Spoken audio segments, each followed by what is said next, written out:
This is Mark Weaver, General Manager of the worst professional football club in the country. I swore at the start of the season I'd carry on and do it, and I've carried on and done it. I won't be forced out by people.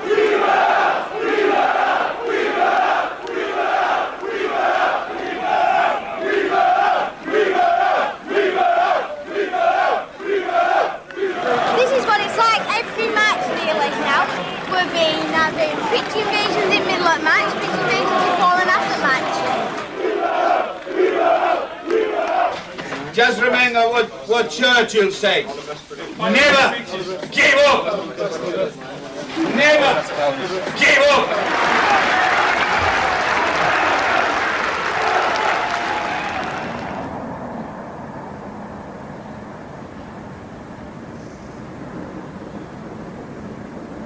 It's April 1998 and the World Cup is still 6 weeks away. Doncaster Rovers have been glued to the bottom of the Football League for the last 9 months. At the top of the Premiership, Arsenal are 2 weeks away from clinching the double. Football has never been more glamorous or more lucrative for those at the top of the beautiful game. 109 places below Arsenal in the football pecking order, Doncaster are bankrupt. All their contracted professionals make less in a whole season than Dennis Bergkamp earns in a single week. While the stars at Arsenal will be playing in the World Cup, the Rovers team will be watching it at home, if they're not job hunting.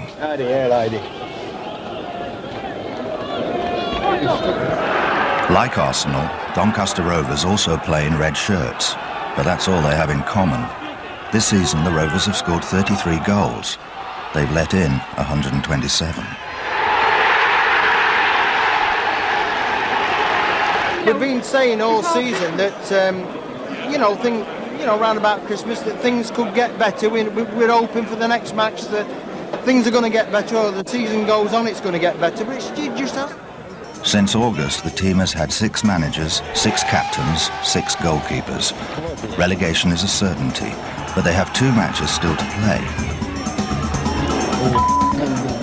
If they lose either, they'll have the worst record ever in the history of the Football League. Won 4, drawn 8, and lost 38. Why don't we have a bit of luck once? Doncaster Rovers 0, Nottingham Forest 8. Peterborough 5, Doncaster Rovers 0. Doncaster Rovers 1, Cardiff 7. Why now? The club have shed all the full-time professionals bar one. They've not had the wages kind of thing that they should have had, you know what I mean? The goalkeeper's playing practically for nothing. To be taken deliberately down like this, that we have been done, under this ownership, is it's just unbelievable. Nobody understands what's going on at this club. Don't smell a bit like that! You want it! The fans blame Mark Weaver, but he says he had no choice. At the start of the season, the club went into administration and the wage bill was slashed. Mark Weaver believes that given the financial constraints he's been working under, it's a miracle that the club has managed to field a team at all. I've got a couple of security lads who travel with me now every game, home and away. I had a death threat through the post at the football club and at my home address in Manchester, where my head was chopped off, a colour picture taken out of a local newspaper with my head chopped off and blood dripping down, and leave or else Donny Boot Boys. Mark Weaver has taken over the hot seat at Doncaster Rovers, but the man really in charge is Ken Richardson, who bought a substantial share in the club in 1993. He put his daughter and niece on the board and told everyone to call him the benefactor. In 1995, a fire almost destroyed the main stand of the club. Petrol cans were found at the scene. 9 months later, Ken Richardson was arrested and charged with conspiracy to commit arson. He denies all the charges, and the case will be heard next January. For players like Mike Smith, Ken Richardson is an enigmatic figure. He hasn't been to a game for 9 months, but in spite of that, he's maintained a very hands-on approach to running the team. We'll be in the dressing room, say, an hour before the game, and he'll probably phone up with the team to tell Mark what the team's going to be, if he doesn't know that, if he or as he hasn't done it. So then we're all sitting there and we'll be getting changed, then he'll be on the mobile, and then Mark will come round and say, such and such, you know, he wants you. So you'll pick up the phone, it'll be me, for example, and then they'll start rabbiting on and how he wants you to play, and he wants you to do this, and never mind the fact that he's not even at the game, he's probably sitting with his feet up at home, but he's telling you what he wants you to do. I just find it absolutely amazing that things like that go on. Ooh, can it?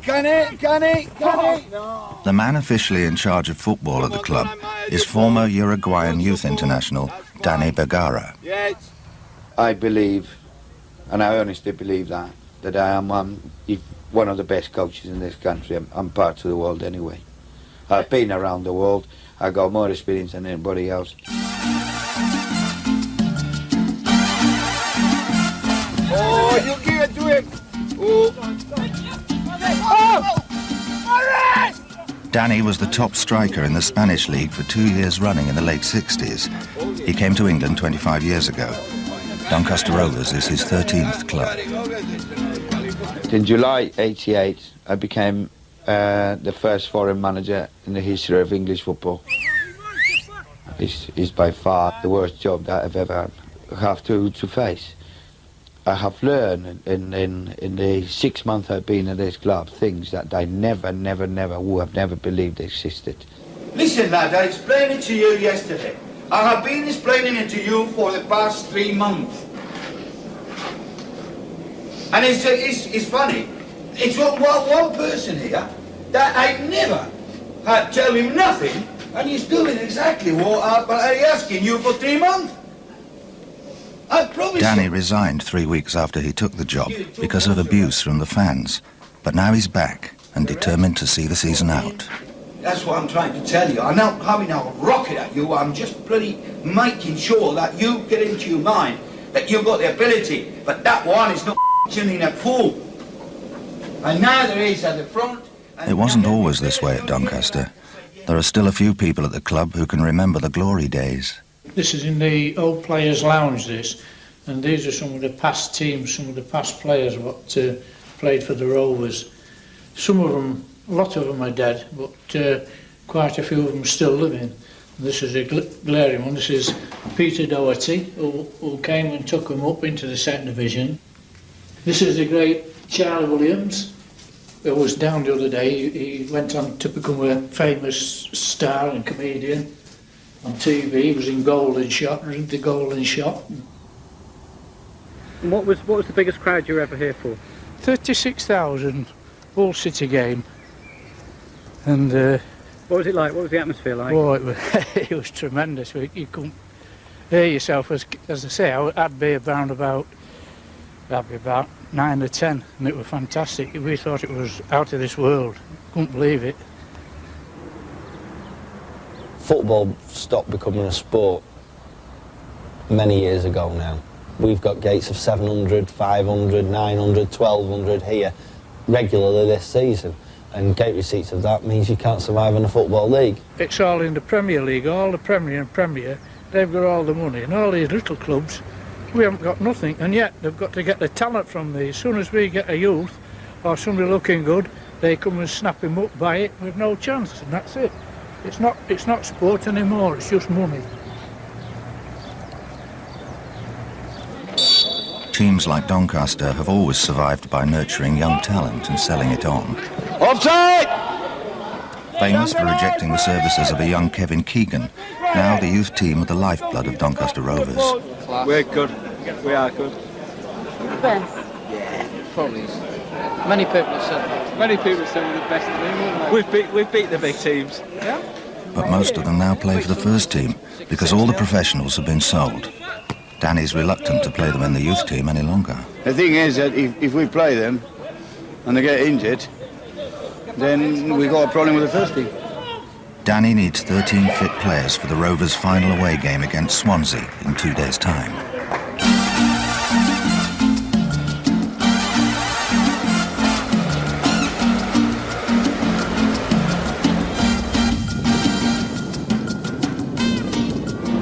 Good afternoon and welcome to the last bingo away match of the season. Right, we've got playing for big prizes today. We're playing for £2.80 for your line and £5 for your full house. Yes! Right, eyes down for your line. Here we go. It is a family club, Doncaster Rovers. All the supporters get on with each other, and in the past we've always had a good relationship with the management. I think Mark Weaver is nothing much more than a puppet for Mr. Richardson, basically. Mr. Richardson says something, Mark Weaver does it. Mark Weaver does it to a good standard, he does whatever Mr. Richardson wants. We are very bitter towards both Richardson and Weaver to think that these two men can do this to the club. Personally, I think the only thing that would help the club would be to bring in new owners with a new manager, an experienced manager who could bring in players who could get us out of the situation we're in. That's my Rovers tattoo. Shows how much I love the club. I had it about 6 weeks ago, so I knew we were going to go down anyway, but I still had it done now. Well, I wasn't done the same as him, but he actually is coloured in, just to be better than that. On the team coach, Danny waxes philosophical in the face of disaster. Well, two very important things at stake, and that is your pride and your own careers. Not just the ones of the players, but myself, and I can't say staff because I don't go any, I'm afraid. And when you compare top of the Premier with a team going down to the conference, two things are in common, and in a game you played, and your pride and your career is always at stake. As Danny said, you know, we're not dead, you know, we're still alive, but in football terms, you know, we are dead, really.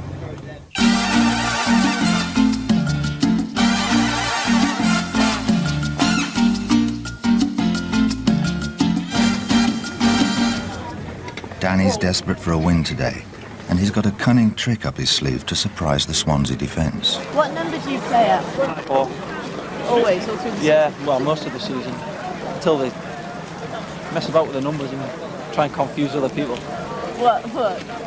Try and confuse the opposition by putting people in different numbers so they play in different positions, they think. Oh, stupid. We've got Craig Davis in goal, we've got Prince Moncrief number 2, we've got Morris Hilton. In the press box, bingo caller and lifelong fan Paul Mayfield commentates on the match for Viking local radio. Harvey Cunningham 7, Mark Donnelly 8. We've got 16-year-old Robert Betts in for Matthew Russell, who's gone back to Scarborough. And this lad has had to get permission of his headmaster to play. We've got AD Mike at number 10, we've got Padding Fresh from his jail stint at number 11. Yeah, too good.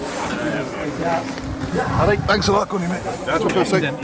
And just as we were walking in, when we got came through the press doors, we got Yuri Geller in there, so I got his autograph and his Bentley pen.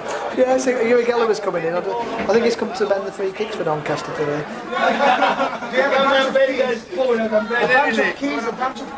No, because you ruined them for me. I can't get my home. Okay, now, good luck to you, huh? Bye-bye.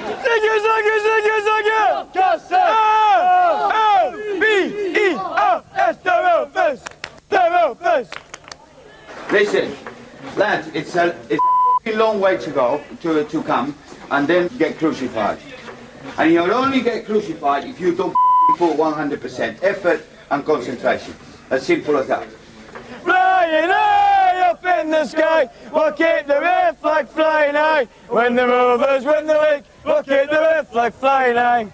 We are playing for pride, we are playing for our own careers, we are playing for our families here. Now, you show me how much you want your careers, how much you want your families, and how much you want to keep in this game earning your bloody wages. Okay? So, come up, go past.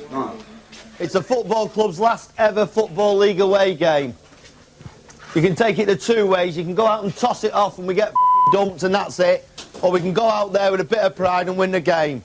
The other thing is we've got that unenviable record of being, if we lose today, the worst ever team in the league. It's the biggest ever amount of defeats and we don't want to be able with that because you don't deserve that. Weaver out! Weaver out! Weaver out! Weaver out! Weaver out! Weaver out! Weaver out! Well done, Danny. Danny, that's the right place to put it. You done with you at the back. All right, you get the ball. Lee, you got the ball. Don't shake your head. Yes. That is a great ball. Unfortunately, Danny's plan to switch the numbers has backfired. The only person it's confused is Danny himself. Well, it should be Hilton on this post and Betsy. So he should be Betsy in the other one. Yeah, but you've done it on the numbers, and the numbers have changed. That's what happens when you change the numbers. Haven't you? Done it on the numbers. I told him. No, I told him. Ah, yeah, just give them. He's doing it. Hey, he's out. He's bloody out, lads, man. He hasn't got his back up. About time. I knew that.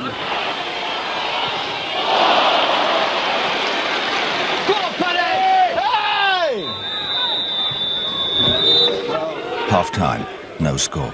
We're actually drawing 0-0. So that's a minor miracle for Doncaster Rovers, isn't it, really?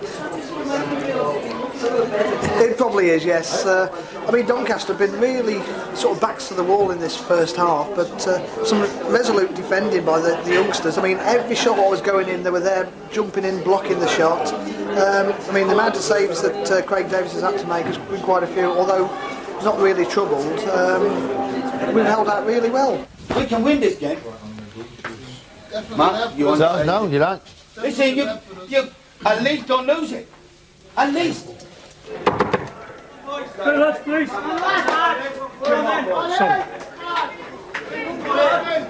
Come on. We're Johnny Rovers, we are supreme. We'll never be mastered by you weaver bastards. We'll keep the red flag flying high up in the sky. They never let me down, you know. They never ever let me down. They follow me home sometimes. Boston out! Ah! Rovers! Rovers! Oh, Betsy, shoot! No! Go, buddy! Go, buddy! That's it! That's it, Danny!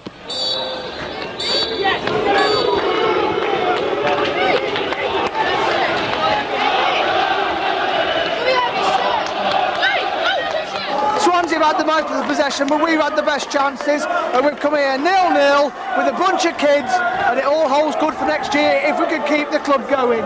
Next week, when they realise that's the last game, I think that's when it'll hit them the hardest. I think that's when people will be hit the hardest, which is one of the reasons why I'm not going. Last ever game in the Football League, we've got to win that game. We've got to go out with a win. After all the disappointment of this season, if we can win that game, that means so much to go out with a win. For the fans, winning the last game in the Football League would be amazing. But what they really want is to replace Ken Richardson with a more sympathetic owner before the new season. If we could get taken over, I think the businessmen of Doncaster, the supporters of Doncaster will come back, so that we could be like a phoenix from the ashes. We could rise from them and get back up into the Football League. But it is a case of getting the present regime out. Could the Rovers' White Knight be Anton Johnson, Essex nightclub supremo, self-confessed football addict and would-be owner of the Rovers? In the last 15 years, Doncaster has lost its mines and its power stations. Now it's in danger of losing the football club too. Literally built by the supporters just after the First World War, the club is now up for sale. Welcome to Bellevue. I mean, no disrespect to Greyhound stadiums, but it looks similar to one of them from 15 years ago, doesn't it, rather than a football ground. We actually had somebody the other week came to buy some tiles. They thought it was an actual tile depot. The stadium may be falling apart, but the club sits on the most expensive site in the Football League outside London, with a redevelopment value of £18 million. Next door is a thriving retail park. Developers have long wanted to expand, but the only thing standing in the way is the football club, which has a 75-year lease on the ground. This is one of the few decent things we've got left. So we managed to keep that. And look at the state of what we've got. Doors. And people will say, you know, what was the point in spending money? This is the home team dressing room. The man who holds the purse strings is Ken Richardson. Hailed as a saviour when he took over, He initially spent heavily on new players. Now the fans feel their benefactor has lost interest in the club. But as he no longer talks to them or the press, they can't be sure.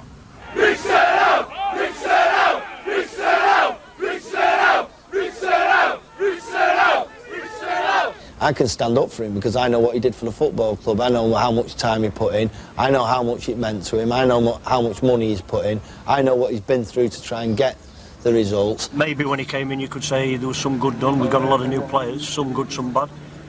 He's now withdrawn his financial support. Most of those players have gone. There are no assets to fall back on, nothing, financial or footballing assets. He's got no connections to the town of Doncaster. I think he's trying to, one of these businessmen trying to jump in the bandwagon, oh, we'll make a couple of £1 million out of football. Because it's all about a property development of land here. It's not about a football club anymore. Like many small clubs, Doncaster Rovers is virtually worthless as a going concern. Its Premier League price tag reflects the value of its lease, not its football. And it's the pitch, not the team, which attracts the takeover bids. A lot of people have tried to buy the club, but no deal has yet been completed. Good evening, ladies and gentlemen. Welcome to the Save the Rovers group, and thank you all very, very much for coming. We're here tonight to find out what the future holds for Doncaster Rovers. Anton Johnson has been trying to buy the club for 18 months, and he's still the people's choice. Mark Weaver has turned up to represent the absent Ken Richardson. Johnson himself. But obviously, there's no question we're all football mad. I mean, I think I saw 2 under-18 games this week, I've seen 2 amateur games, I've seen 1 professional game, and we feel that we can turn this thing round. And the only way we're going to do that is spending money. Thank you very much. Now I want to ask you, please, to give Mark Weaver a fair hearing and none of this ridiculous personal abuse. Listen to what he's got to say, and if you've got any questions, please ask them in a courteous way. Thank you.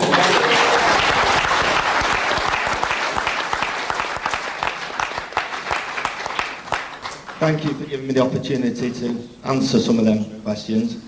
I think what you want to know is he going to go there tomorrow and buy your football club and not anything else?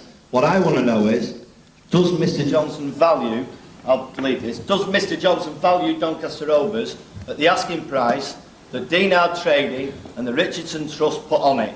And that is 3.85 million. Oh. If it, no, hey, hold on, be fair. That is what I am asking. That is not my value of it, that is his value of it. You need to know, is he going to go there tomorrow and offer him 3.85? Because if he is, he can offer it now, me in writing, and I'll guarantee this room here that Richardson will sell it for that amount of money. Is that your call? No, that's nothing to do with me. No, I'm being fair and telling you the price. I don't want to get in an argument with him because I want him to buy the club. I sincerely do. I sincerely do.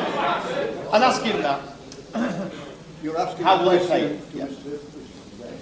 Right. We did offer 3.75. It's still on the table, but at this point in time, I'm afraid I'm going to have to let our accountant explain how Mr Richardson wanted the money paid. I believe he's buying it for the right price, but I'm not the seller. What you all seem to forget is I'm not selling it. That's what I would ring him now and tell him to sell it for 50p because I want out. I can't sell it for him. I can't sell it for him. Ladies and gentlemen, please.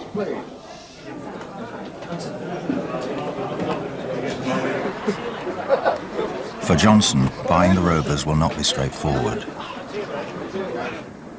The elusive Ken Richardson may own the club, but he leases the ground from Doncaster Council, who were very upset when he advertised it for sale shortly after he bought it in 1993. We don't view with any enthusiasm people advertising land which is owned by the council. So that all came to naught. And I suppose that had a bad effect on the relationship between the council and Mr Richardson. The current council situation is that we're not interested in having direct negotiations with Mr Richardson. We're leaving that to third parties who we can then begin to develop some more confidence in. What we really were concerned about our size, whether we're going to be Plenty of leg room in them, is there? There's deadlock in Doncaster, but today Anton Johnson's 150 miles away in Essex, and his mind's on another purchase. This is the sort I like.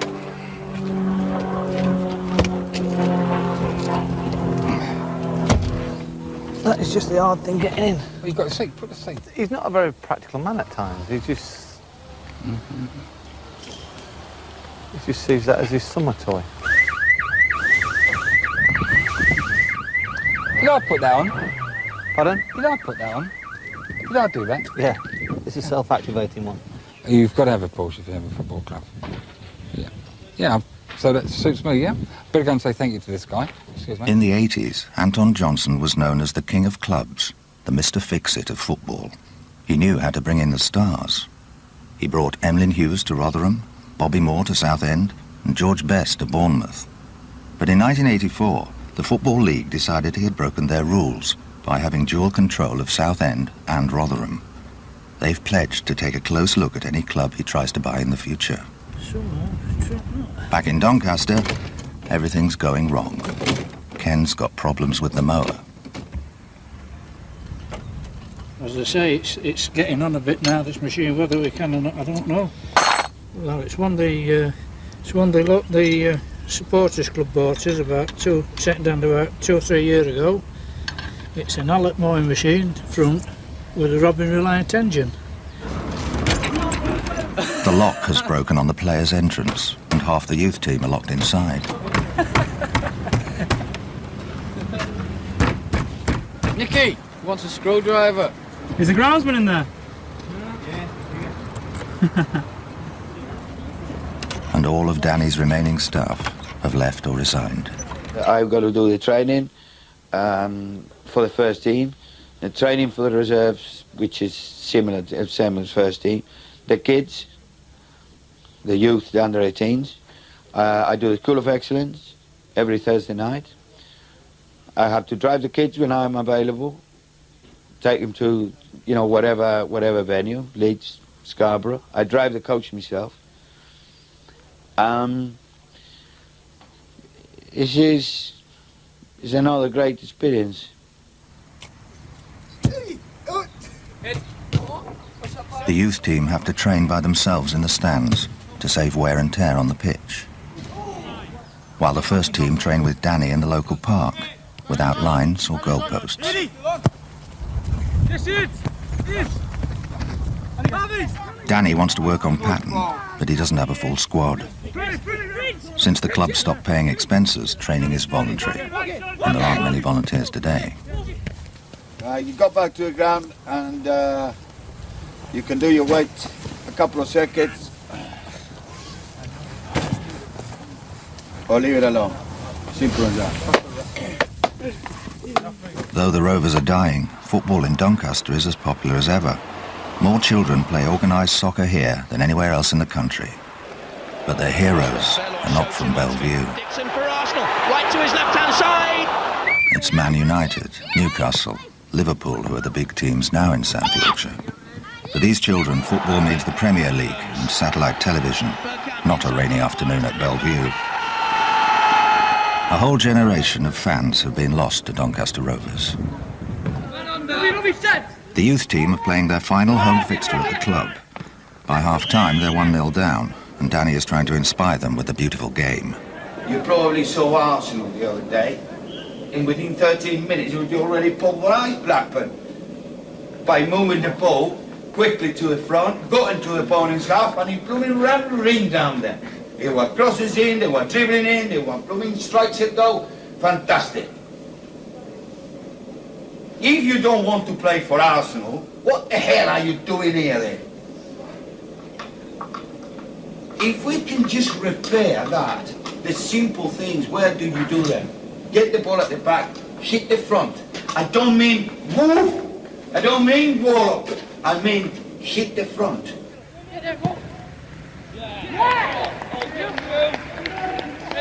Chest control! It's called for me.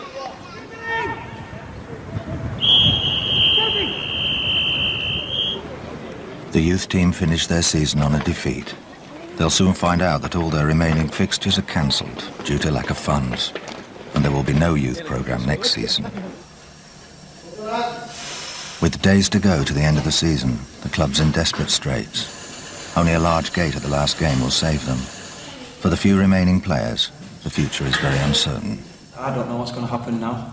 I spoke to Mark Weaver and he's sort of said that, you know, there's still interest in people that are looking to buy the club, but as far as it goes, you know, the present regime, they're still in charge, and until anything happens, I can't really say anything.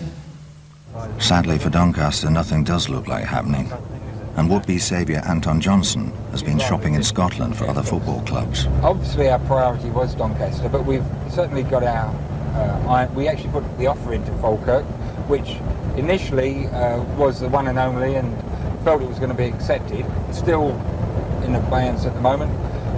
Again, we're interested in Partick Thistle. We did contact Motherwell. We felt that they were up for grabs and missed it by a week. I spoke to the chairman and Mr. Chapman. And so, but at the end of the day, if we had the opportunity, it would be Doncaster. Back in Yorkshire, with hours to go before the last game in the Football League, Save the Rovers are planning their final stand. It's opened up to everybody now. What do we do? Some people have told me in advance that they don't want to do anything, they just want to turn up at the game, sit, stand, and then shed their tears at the end of the game, go onto the pitch and do their own thing in private. Others have said we've got to disrupt it, there's got to be no game. If the game's cancelled, then we can say that Rovers were never kicked out of the league because the last game was never played. If we can do any good by dying ourselves on Saturday, the good we're going to do is by warning other clubs. Well, we're dead, aren't we? So we've got to go out in such a way that we bring it home to everybody in the Football League what can happen with bad ownership. And it's our last chance. Nobody's going to take any notice of when we're in the conference. Why is the Sun interested in covering us when we've got two tits in charge? There's a lot riding on the last game. Every league club gets a share of TV and pools revenue, but the Football League have withheld the Rovers' money and will only pay the £200,000 owed if they complete their fixtures. If Doncaster Rovers don't fulfil their fixtures, Doncaster Rovers will cease to exist. And the only people who can stop that now are pitch invasions, not money.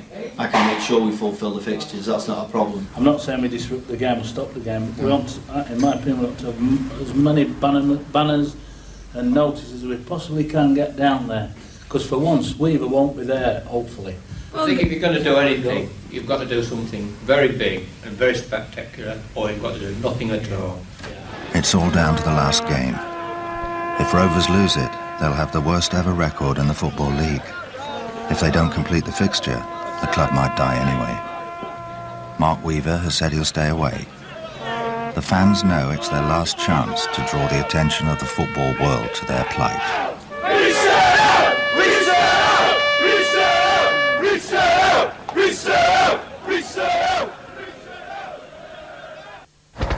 It's the morning of Doncaster's last match in the Football League, and the South Yorkshire Police are preparing for trouble.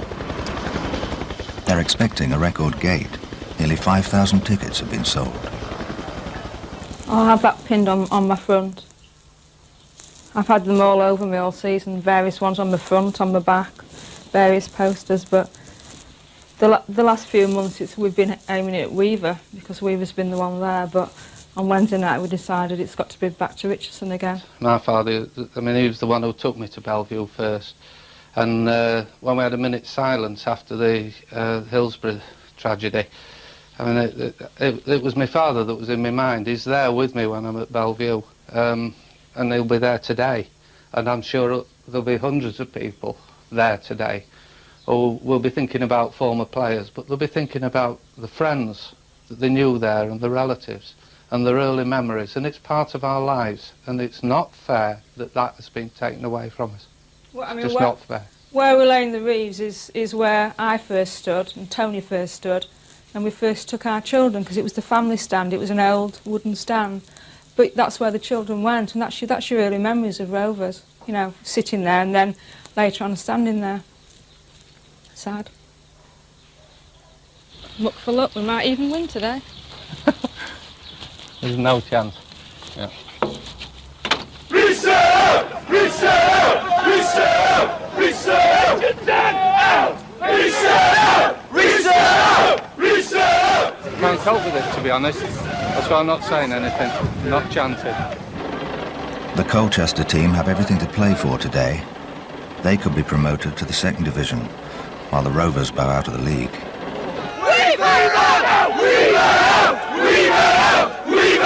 Before they get you. Yeah, that might be my last ever signature. Despite saying he'd stay away, Mark Weaver has turned up, with a larger group of minders than ever. As usual, Ken Richardson will not be there, but he's faxed the boys his game plan from his home in the Isle of Man. Mark, wind the lads up, keep them mean, no quarter to be given. Winners are the people who want to win the most. Show the bastards today and finish the season with a victory. I think that you'll find that the fans will be upset by the fact that I'm here. I think that will certainly be. It's been a hard decision whether I came or I didn't come. Obviously, some aspects, some safety is always at risk when people are so upset at one person and there's so many of them. I accept I run that risk this afternoon of that. Do you think you'll still be here next year? No. Will you still be in football? I don't know. Won't be many offers, will there? It's 3:15, and the terraces at Bellevue are almost full for the first time this season. Back in the dressing room, the club's top scorer, Prince Moncrief, is feeling optimistic. You fancy a win today, yeah? 1-0. 1-0, you reckon? Yeah. Who's going to score? Aidy Mike. If not Aidy Paddy. If not Paddy me. Cool. Alright?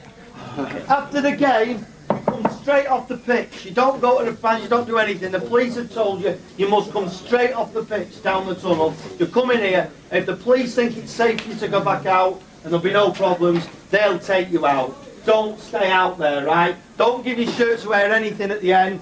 Wait until the police have come back in, okay? The management have agreed that if, and only if, there is no pitch excursion before the full time, the players have agreed to come back onto the pitch at the end of the match and mix with supporters. They've just said that some wreaths will be, they want to play the last post on the pitch at 2:45 and deliver some wreaths to the town end stand. If the police are happy with that and it stops any problems, then I'm happy for them to do as they wish.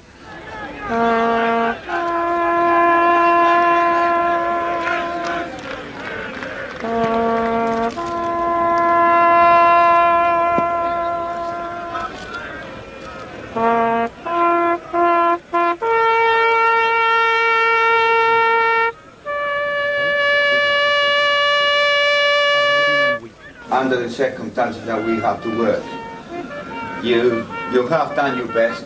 Sometimes not good enough, other times very good. But all round, what you want for today is to run the whole thing up and finish the season and go down with some kind of pride.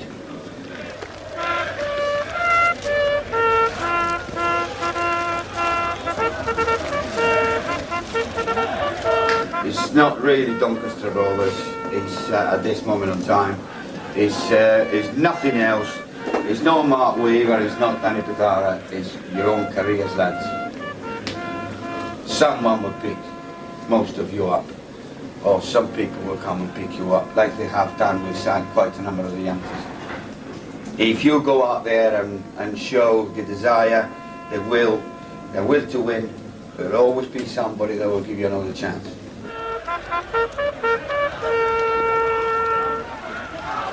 I don't need to say anything else except that fancy coming from a bloody foreign European to tell you what one of the greatest leaders that this country has ever produced, Winston Churchill. Never give up. Off you go. Good luck. Come on, boys.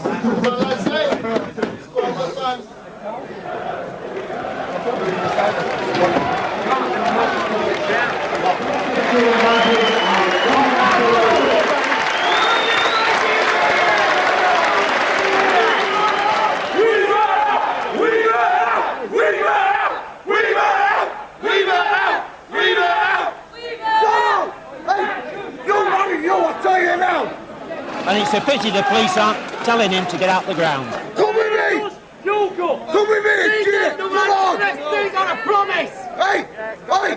I have to walk by your house every night! I used to go up in box, but I'll stand down there. It's good, isn't it? Oh, no, at the moment, no. You come to watch a football match, not to somebody shouting and bawling to a certain person. I mean, it's not my cup of tea. I mean, I come here to watch football.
Again was incited by the appearance of Mr. Weaver, because he's continually stated in the press these last 2 weeks that he would not attend the match.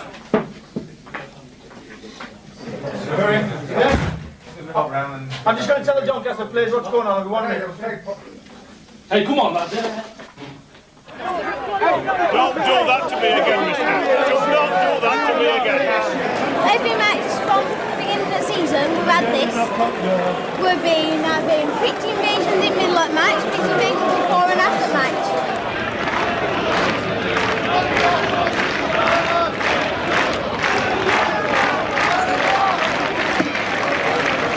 Right, there it. Should be annoying.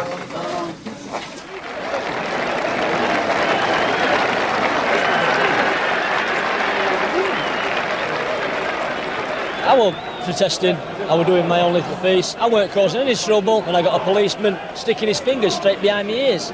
And what can you do but stand up when somebody's forcing their fingers into the back of your ears?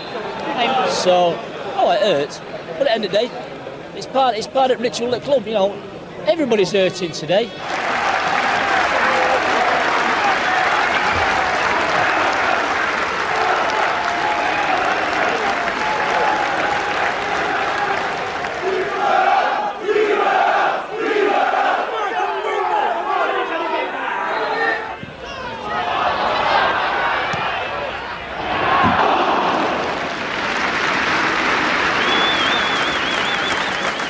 At half-time, it's 0-0.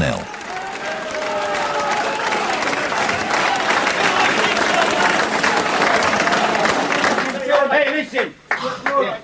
45 minutes, come on. Let's keep fighting.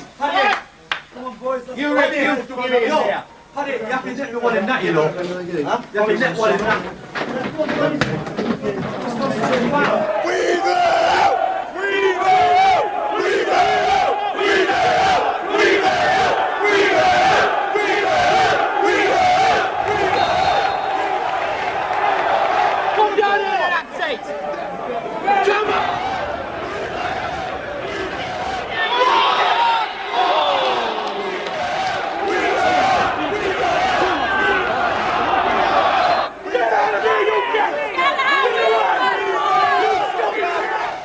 Minutes into the second half, the police advised Mark Weaver to leave the ground for his own safety.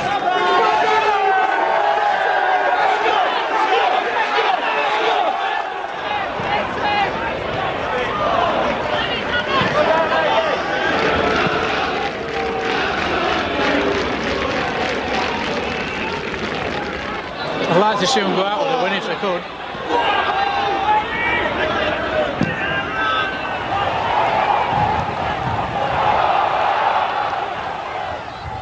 5 minutes before the end, Doncaster's gallant defence is finally breached.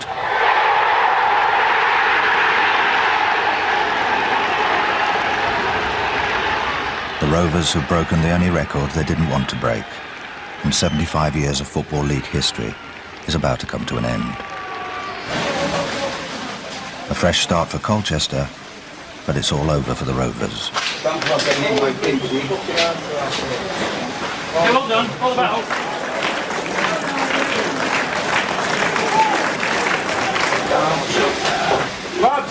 Lads, your decision. They're asking for you out there, that's up to you. What do you say? Where they're from? Do you want to spend 5 minutes with them? Yeah, Danny, is that alright? It's up to them. I know. What do you think of the boy? Tell me no, I could watch Premiership football every week, but my heart's in Doncaster, so I'm still here, and I'll be still here next season. Of course, I'm hopeful, but I don't know. Well, hopefully we shall. Fingers crossed. Hopefully we shall be here next year, next season. If we've still got a team, try and support them on the way up, as we've supported them on the way down. I hope clubs don't go like it, but the Premier League are getting just too much money and they're just too greedy. Now the First Division clubs are getting too greedy, and clubs like this, who are the heart of the community, are just going to die.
We're just the first in a long row of deaths, I can assure you. We're just the first, we're just the start of the snowball. It had to start somewhere, and similar to yourselves, every TV station, every radio station has one to hear about this one. In 2 years' time, you'll have a pick of 20 clubs to go and speak to find out what went wrong, and you'll say, it's funny that, because Mark told us all about that 2 years ago, because that's what's going to happen.